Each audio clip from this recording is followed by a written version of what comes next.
Boa noite, meu nome é Sara Cristina. Boa noite, meu nome é Andressa. Boa noite, meu nome é Zedek. Boa noite, meu nome é Lucas. Então, galera, eu liguei para vocês porque eu fiquei com a dúvida. Esses dias eu tava pensando, né, refletindo, e vi na minha cabeça o que seria realmente o direito. Eu pesquisei no dicionário e fui a fundo. Então, a palavra direito, ela provém do latim directo, do verbo dirigere, seria dirigir, ordenar, significa aquilo que é conforme uma régua.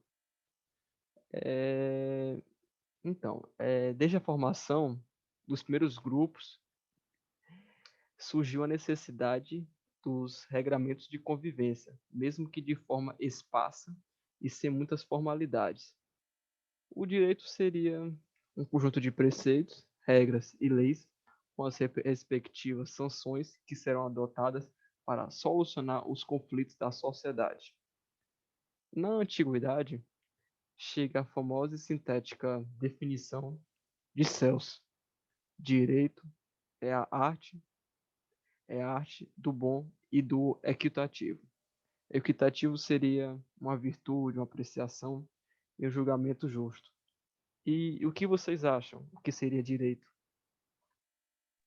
A partir desse conceito que você falou sobre a antiguidade, ele vai evoluindo e na Idade Média a gente tem uma definição de Dante, quando ele fala que o direito é uma proporção real do homem para o homem. Então, está totalmente relacionado às atitudes que nós temos na sociedade.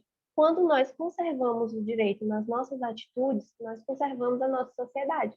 Quando nós destruímos nossa sociedade. Um dia desse eu estava pesquisando sobre o que é direito para Kant, né, Immanuel Kant. E aí eu vi uma frase, e escrevi até aqui, ó, o direito é o conjunto de condições por meio das quais o arbítrio de um pode estar de acordo com o arbítrio de outro. Então, para Kant, o direito é a forma universal de coexistência dos arbítrios, né? Então, o direito é o que possibilita a livre coexistência dos homens, né? Em nome da liberdade, porque onde anda a liberdade, onde a liberdade é limitada, a liberdade de um, ela não se transforma na não liberdade para os outros, né? Então, assim, o direito, ele procura realizar a liberdade na plenitude, limitando o arbítrio dos indivíduos de forma igual. O Kant, ele falava o quê? Que direito natural é explicável através da razão e é obrigatório para que este possua liberdade. E o direito positivo, ele encontra seu fundamento na razão ou na liberdade, que é o único direito natural. E é muito interessante você mencionar isso, porque nós podemos fazer um paralelo com John Locke, que apesar de ele ser um justnaturalista, ele aborda direito de uma forma repleta de nuances, e ele sempre parte de um conceito de justiça, que é aquele onde precisa ter uma intervenção que vai ser aplicada quando existe uma violação, sempre visando garantir a propriedade. A propriedade, para ele, é o conceito de direito em si. Tem muita relação tanto com os nossos bens materiais, tanto quanto a nossa vida, a paz, liberdade e igualdade.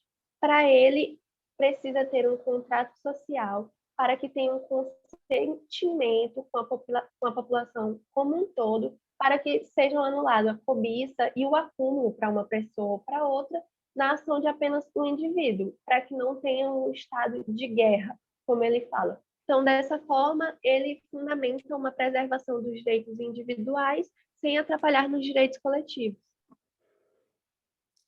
Outra coisa que é importante todos nós sabermos também, né, cada um de vocês, é que o direito está em constante mutação.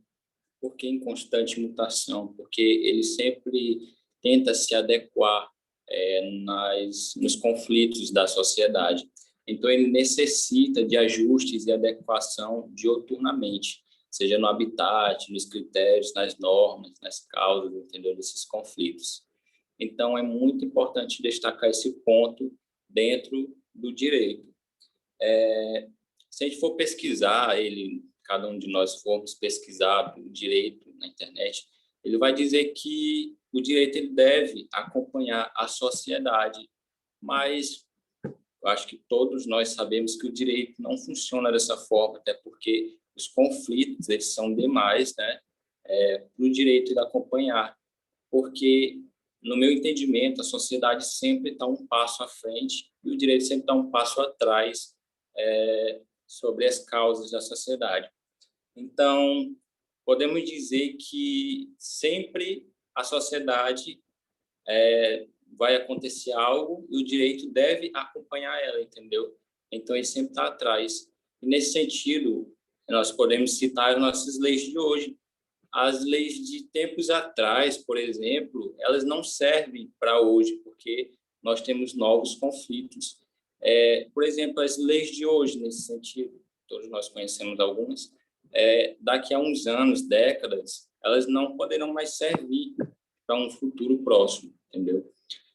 Outra menção que precisamos saber também é que todos nós conhecemos filósofos, estudiosos, que fazem parte da filosofia, do direito, da sociologia, por exemplo, que criam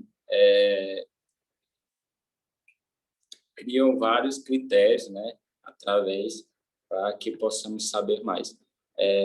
Por exemplo, grandes pensadores como Platão, Montesquieu, Karl Marx, Max Weber, tanto os filósofos, eles perceberam a preocupação que o ser humano ele poderia carregar um instinto egoísta em sua convivência nos meios sociais.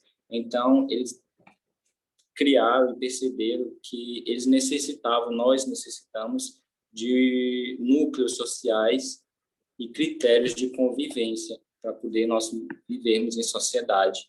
Nesse caso, nós podemos citar também o contrato de John Locke, né, que ele coloca um contrato social para podermos viver em sociedade.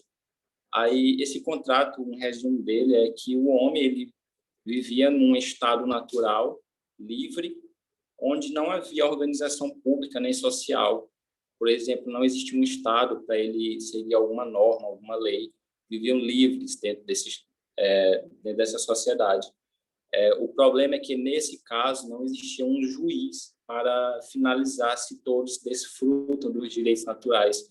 Mas por que esse juiz, né, nesse meio natural? Nesse caso, ele se refere para esse juiz fiscalizar se todos estão desfrutando realmente desse estado natural que eles vivem. Por exemplo, para fixar mais esse entendimento sobre o contrato de John Locke, ou John Locke, né? Para resolver este vazio de poder, os homens optam a se construir numa sociedade política organizada. Por exemplo, o nosso Estado de hoje é uma sociedade política organizada. Eles poderão influir diretamente nas decisões da sociedade civil, seja através da democracia direta ou delegando outra pessoa em seu poder de decisão. Nesse caso, ele cita também o caso da democracia representativa. Se eu fizer uma pergunta para vocês, para Sara, então Andressa ou Lucas, vocês sabem responder o que significa a democracia representativa? Sabe? Algum de vocês sabem responder? Eu acredito, pela sua fala, de como o direito está em constante mudança, e mesmo assim ele não acompanha a sociedade, é interessante a gente perceber que a gente usa os fundamentos de Locke para estudar isso e fundamentar muito do nosso direito atual, sendo que o Locke tinha pensamentos muito ultrapassados. Por exemplo, ele não viveu na época que vivemos hoje e ele apoiava coisas que ferem muito os direitos humanos, como o trabalho infantil.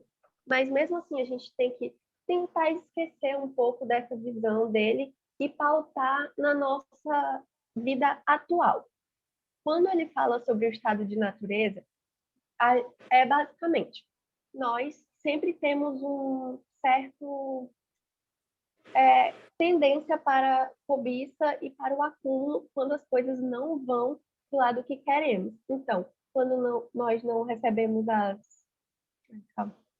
quando nós não recebemos os benefícios que queremos, nós tendemos a cobiçar por coisas e colocar a sociedade num estado de guerra. É isso que ele diz. Então, para que a gente tenha certo equilíbrio, nós precisamos ter um consentimento. Esse consentimento ele institui na nossa sociedade política.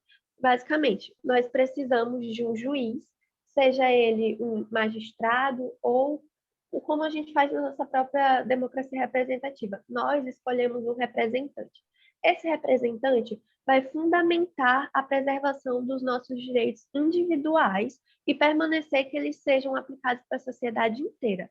Além disso, esse representante tem que ser imparcial, de forma que ele vai trazer uma legitimidade. Nós sabemos que ele é legítimo o suficiente para intervir nos inconvenientes que aconteçam, sem que ele transgrida as leis civis, como, por exemplo, se beneficiando com isso. Então, a figura dessa nossa representatividade na democracia é fundamental para que a gente possa preservar os nossos direitos individuais, requerendo habilidades inerentes ao cargo dele. Entendi. Para fixar mais sobre esse contrato social, existem outros ainda, não só de John Locke, existe o de Thomas Hobbes, né? O contrato social de Thomas Hobbes, ele fixa bem esse entendimento sobre a sociedade natural também, né? Ele fala que os homens precisavam de um Estado forte, pois a essência de um poder superior resultava na guerra. O ser humano que é egoísta, como quando eu falei lá atrás, né? Ele se refere ao ser humano como um ser egoísta, se submetia a um poder maior, no caso um juiz, ou então alguém para guiar eles dentro de um Estado, somente para que pudesse viver em paz e também ter condição de prosperar. Hobbes também ele coloca o Estado como um estado de Leviatã. Mas o que significa Leviatã? Vocês sabem o que significa Leviatã? Creio que não, né? Leviatã ele é um personagem, ou melhor dizendo, ele é o próprio diabo, que é citado na Bíblia com um desses nomes para se referir ao diabo, no caso, né? E Hobbes ele coloca o estado de Leviatã, porque com o propósito de reforçar que a natureza perversa do homem que faz buscar ele a união com outro homem, no caso. Tipo, o homem ele precisa de outro homem para fazer uma união de paz entre eles. Então, o Estado, por sua parte, terá o dever de evitar conflitos entre seres humanos, zelar pela segurança, né, no caso, e preservar pela propriedade privada de cada um. Então, queria citar uma frase também de John Locke sobre o direito, se referindo ao direito, para ficarmos mais por dentro, né, também. John Locke fala que o fim do direito não é abolir ou restringir, mas preservar e ampliar a liberdade. Logo, ele que defendia o direito natural, né, que todos nós devemos ser livres, ter o direito à vida e à liberdade. Realmente, galera, as opiniões de vocês, as citações, me ajudaram a responder o que é o direito. Obrigado mesmo.